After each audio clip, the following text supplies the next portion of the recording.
New York City's crisis with immigrants, illegal and otherwise, has entered a new phase. Thousands are starting to move into the city's newly opened tent complex on Randall's Island. The shelter site, which was controversially built on top of soccer fields for kids, and now those kids have been displaced again, just like they were during COVID. Now it's been expanded to house 3,000 people. And the project is set to cost New York taxpayers $20 million per month. But New York's crisis is not exclusive to the Big Apple. Buffalo is now evicting 44 people from its dormitory buildings through its college system. And that's raising concerns about student safety. But some local activists are going after the move as prejudiced and wrong.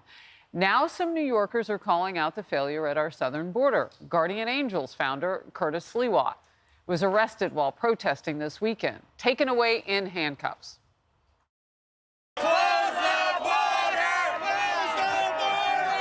Close the border! Placed under arrest on the charge of disorderly conduct.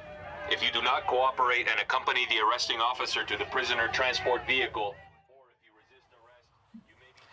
So, Bill, what do you make of what's going on? Where do you begin, right, guys? The Roosevelt Hotel is a mess. Somebody called it a slum last week. I don't think it's too far removed from that, unfortunately. I think at some point the Roosevelt Hotel will be cleaned up. I think at some point, someday, Randall's Island will be cleaned up. I think someday, somehow, the border will be concealed more than it is today. Here's what disturbs me the most. Fiscal year currently 2023. We're 11 months in.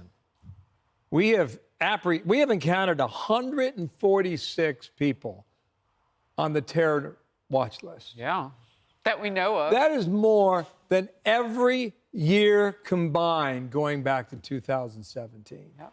Last year it was 98, right? How many was it in 2021? 15. 2023. 2019, 0. 2018, 6, 2017, 2.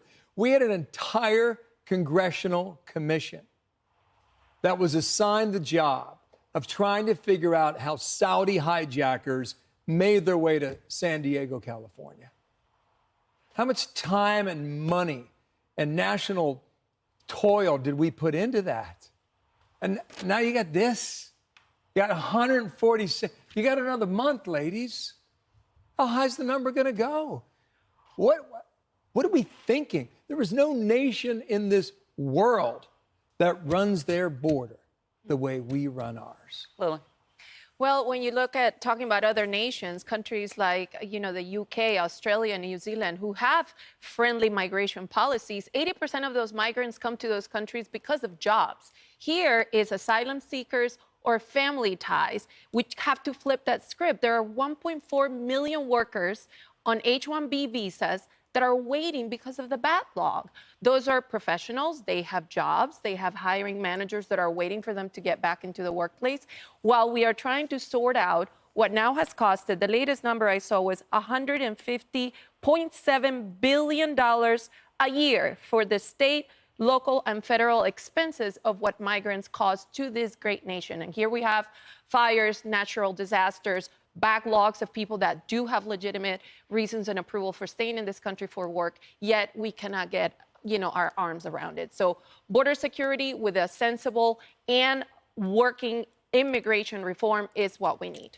And we're not saying the quiet part out loud, Kaylee. We're not saying that we haven't just legitimized, we are complicit in sex trafficking in this country. We have ushered in law breaking like never before. It's breaking the law to come across our border between the checkpoints and to gain access illegally, obviously.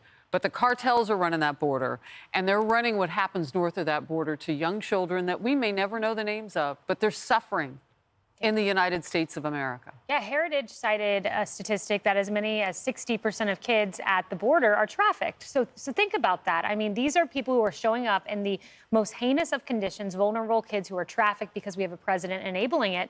And you've got that issue. And then you've also got American children on Randall's Island. Guess who's going to be housed in that facility? Single adult men at the expense of children who use that for their soccer field. That's a trend we saw here in Manhattan, where for a bit of time, it was very brief because parents rebelled, you had single adult men in gymnasiums and the kids being displaced yet again. Same thing in Brooklyn. The kid always comes last, whether it's the illegal immigrant child or the American child, in favor of, in this case, single adult men. Well, and what I would add to that, because I interviewed one of the parents, was not just that the American kids were displaced, they were right on the same property. They were right next door to the gymnasium. I mean, Randall's Island is a bit more remote, but it's thousands of people who use that, Cheryl. At what point does New York City and other cities decide that it is no longer feasible to be a sanctuary city? At what point does New York City decide that the right to shelter does not economically work in this country? We have watched since COVID began, the tax base of New York City flee. A $12 billion price tag, according to the mayor of New York City. Now what's happening in Buffalo with the students? The parents stepped in and said, no, they need to go, again, because of the sexual assaults. The MS-13 gang member over the weekend that was caught at the border. The gunfire that was reported on over the weekend at the border, coming from the Mexico side at Border Patrol. And I'll leave it here really quick. The mental health and the lives of Border Patrol agents, they have done nothing but suffer. Alcoholism, divorce, suicide, it goes on and on. And at what point do we start to care about our border agents? Because at this point, it doesn't seem like the Biden administration does. They are 24/7 first responders to a national disaster created by this president. Real quickly, what you said about terrorism, though, that strikes at the heart of every American. Because those are the numbers that we are being told. And we don't know the demographics of these people. We don't know the crimes they've committed. They're terrorists. If you're in ISIS and you're in eastern Syria and you know the border's open, what are you going to do? Well, of course you're going to give a shot to put 20 guys in the country. Maybe 10 of them make it, and that's 10 we don't want. Wow. Hey everyone, I'm Emily Campagno. Catch me and my co-hosts Harris Faulkner and Kaylee McEnany on Outnumbered every weekday at 12 p.m. Eastern, or set your DVR. Also, don't forget to subscribe to the Fox News YouTube page for daily highlights.